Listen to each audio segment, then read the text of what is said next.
Tu t'es levé ce matin, tu as mangé, tu as bu, tu t'es reposé, tu as un peu manipulé le téléphone. Mais quand est-ce que tu t'es demandé qu'est-ce qui me passionne réellement dans la vie? Aujourd'hui, je vais te parler des passions. Je vais te parler de la chasse. Je vais te parler de la poursuite d'un objectif ou peut-être d'une passion. Que tu sois un homme ou une femme, ce qui caractérise plus l'être humain, c'est la poursuite, la pourchasse. C'est le fait de pourchasser quelque chose. Dans les temps passés, nos ancêtres pourchassaient le développement. Aujourd'hui, le monde est développé. Aujourd'hui, tu as la capacité de téléphoner de, de ta position à une personne qui peut être dans un autre continent.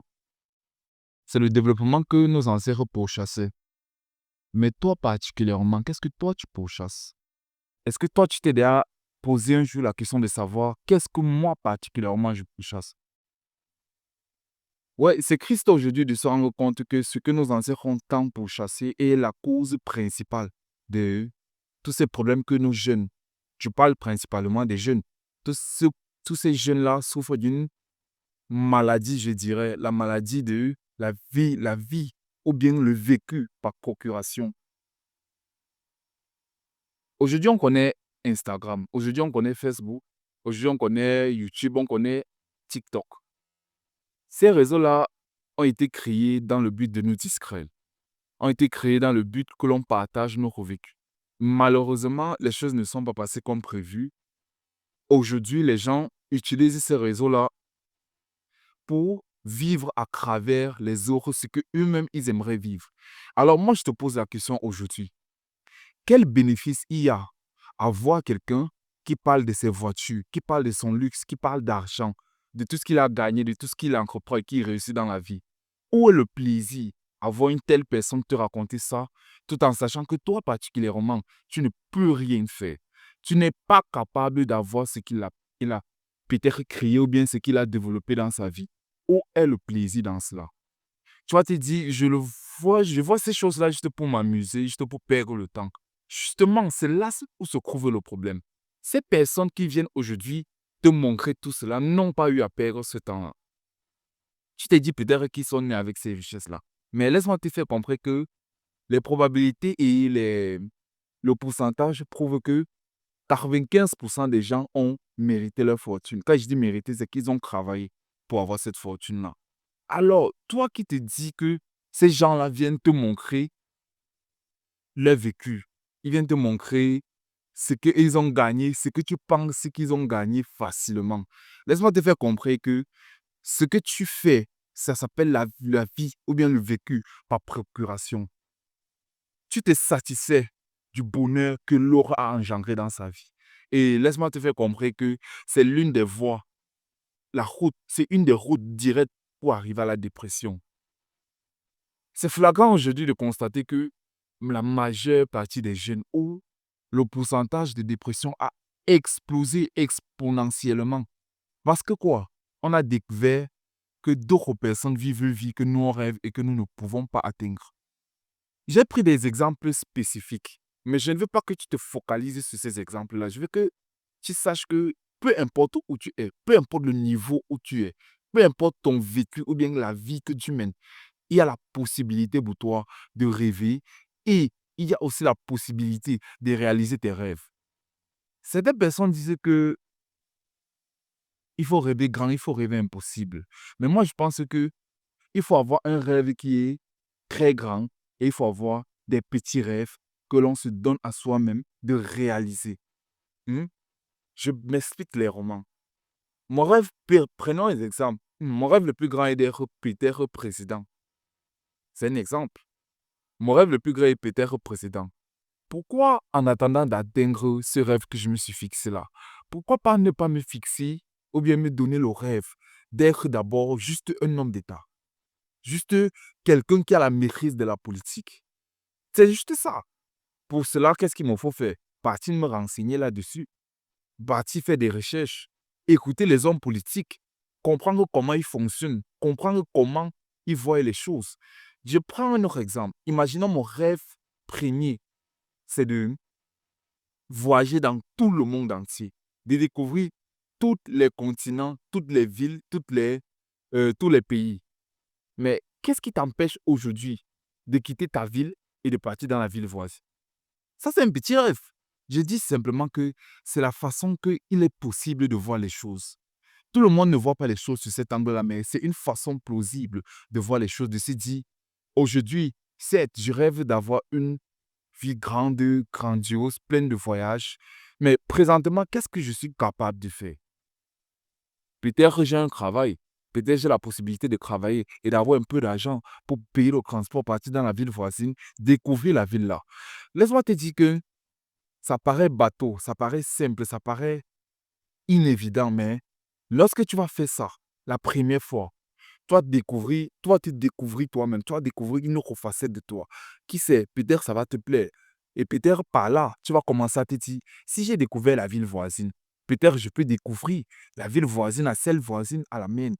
Ou bien peut-être je peux découvrir les villes dans le pays voisin. C'est aussi une possibilité. Et au fur et à mesure que tu feras ça, laisse-moi te faire comprendre que tu n'as pas besoin de réfléchir à où proviendra l'argent de ça. La vie est physique, mais la vie est aussi spirituelle. Lorsque tu as le désir ardent d'accomplir quelque chose, laisse-moi te faire comprendre que l'univers met tout à ta disposition pour l'accomplir. Et la seule chose qu'il te faut, c'est avoir le désir ardent et passer à l'action. C'est tout ce qu'il te faut. L'univers n'a pas mis des règles scriptes, du genre, tu dois, comme on voit souvent dans les films, tu dois faire telle chose, telle chose, telle chose. Si tu ne fais pas ça, si tu rates une chose, tout ça échoue, ou bien tu vas devenir fou. Tout ça, ce sont des bullshit, ce sont des conneries. Si tu as envie de faire quelque chose, il te suffit d'avoir le désir ardent et de passer à l'action. Comme je te dis les exemples précis ici, tu veux être politicien, tu veux être homme d'État, tu veux être président. Commence par t'inspirer des hommes politiques. Commence par regarder ce qu'ils font, comment ils réfléchissent. Ça, c'est passer à l'action. Tu ne vas pas te poser la question que, puisque pour être président, il me faut beaucoup d'argent, je dois chercher l'argent pour devenir président. Ce n'est pas ça que tu dois chercher. Tu dois chercher à être la personne qui mérite le poste de président. Ce n'est pas l'argent qui fera de toi la personne qui mérite le poste de président, mais c'est en étant la personne qui est typiquement adaptée à ce poste-là. C'est en étant cette personne-là que tu as plus de chances d'accomplir ton rêve. Je prends l'exemple sur le deuxième cas. C'est en étant le voyageur que tu deviens voyageur. Ce n'est pas en voyageant que tu deviens, ou bien ce n'est pas en cherchant l'argent, ou bien en cherchant à voyager dans les longues distances que tu deviens voyageur. Non, c'est en voyageant. Quand on dit voyager, c'est quoi? Ce n'est pas forcément quitter de mon pays pour un autre continent. C'est de quitter d'abord seulement de ma ville pour une autre ville. Ça, c'est déjà un voyage. Ça, c'est un premier pas. Je dis ça parce que je ne veux pas me placer là et parler comme si tout le monde est censé avoir l'argent. Je sais, je suis pertinemment conscient qu'il y a des personnes qui n'ont pas l'argent. Et j'aimerais que ce que je dis, c'est touche tout le monde. Parce que si tu n'as pas l'argent et tu écoutes quelqu'un qui te dit, je le dis parce que j'écoute d'autres personnes qui te disent que il faut que tu te déplaces. Il faut que tu partes ailleurs. Il faut que tu partes dans un autre pays. Oh, déplace-toi. Tu ne dois pas rester sur place. Tu dois partir dans un autre continent. Ces mêmes personnes-là sont incapables de te trouver un business rentable qui pourra te permettre de faire ça. Ces personnes-là ne peuvent pas t'expliquer comment est-ce que tu dois procéder pour avoir le visa. Mais ce que moi, je te demande, c'est quoi? Développe d'abord l'envie, développe d'abord la passion pour le voyage. Après avoir découvert la passion pour le voyage, ou bien après avoir assez voyagé, tu te retrouveras dans un état que tu te poseras la question, ah, là maintenant j'ai envie de sortir de mon pays. Ça veut dire qu'il me faut un passeport. Là maintenant, tu vas te poser la question, comment faire un passeport? Ce n'est pas en faisant le passeport que tu dois voyager. Bref, je me suis éloigné. Je reviens à mon sujet. Le manque de passion découle du manque de connaissances. Je viens de t'expliquer quelque chose de très clair, de très simple. J'aimerais bien que, si tu n'as pas compris, tu recommences la vidéo et tu essaies de comprendre le fond de ce que je vais te dire par là. Ce n'est pas en regardant la passion des autres que tu deviens passionné. C'est en faisant des choses que tu deviens passionné ou bien que tu trouves une passion. Les gens se disent souvent que les hommes qui sont devenus passionnés par un sujet, qui ont maîtrisé un sujet, qui sont considérés comme des pros sur un sujet, sont des gens qui sont nés avec cette passion. Je ne refuse pas. Il y a des génies qui sont nés avec une telle passion. Mais je me dis que si tu te rends compte que tu es un personnage lambda, comme la plupart des êtres humains sur la planète, la seule chose qui te reste à faire, c'est de essayer le maximum de choses possibles jusqu'à trouver ce qu'il te plaît. Je t'ai parlé juste de deux exemples. Tu peux être un coureur professionnel, tu commences à courir aujourd'hui, ça te plaît. Tu peux être un joueur professionnel, tu commences à jouer, peu importe le sport, aujourd'hui, ça te plaît. Tu peux être même un boxeur professionnel, tu commences à boxer aujourd'hui, ça te plaît. Tout ce que je te demande de faire, c'est essayer des choses. Ce que tu trouves que ça a peut-être un sens pour toi, ce que tu trouves que tu as toujours aimé, que tu as toujours voulu faire.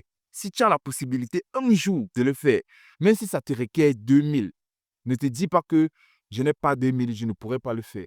Cherche à avoir 2000, paye. Et tu te rendras compte que tu es capable de trouver les 2000 pour payer là si tu aimes ce que tu fais. Je reviens toujours sur ce que je dis. Trouve d'abord le moyen d'être passionné et les choses suivront leur cours quand tu seras dans l'action. Alors, ce qui nous arrive aujourd'hui, les gens se disent que pour lutter contre la dépression, il faut partir voir un médecin. Je dirais que c'est juste l'institut de l'industrie de la médecine qui sont en train de vous raconter des merdes, qui vous enfoncent les merdes dans le cerveau pour pouvoir plus vendre leurs produits. Alors ne soyez pas dupes. Réfléchissez un peu. Si aujourd'hui nous sommes plus dépressifs, c'est forcément parce qu'il y a quelque chose qui a changé. Alors quand vous vous posez la question aujourd'hui, qu'est-ce qui a changé selon l'ère d'avant? Non, c'est que c'est le développement, la modernisation. Comment est-ce qu'on lutte contre cela? Peut-être en rentrant dans le mode de vie d'avant. Peut-être en voyant les choses sur un autre angle. Peut-être en appréhendant les choses sur un autre point de vue. C'est juste ça que j'aimerais que tout le monde ait dans son esprit. C'est cette façon de voir les choses-là, ce mindset-là de se dire, si une situation ne m'arrange pas, je dois avoir la capacité de quitter de là. Si une situation ne m'arrange pas, je dois être à mesure de quitter de cette situation et de m'offrir une situation que moi, je préfère. Alors, j'aimerais que tu te portes bien et puis on se dit à la prochaine vidéo.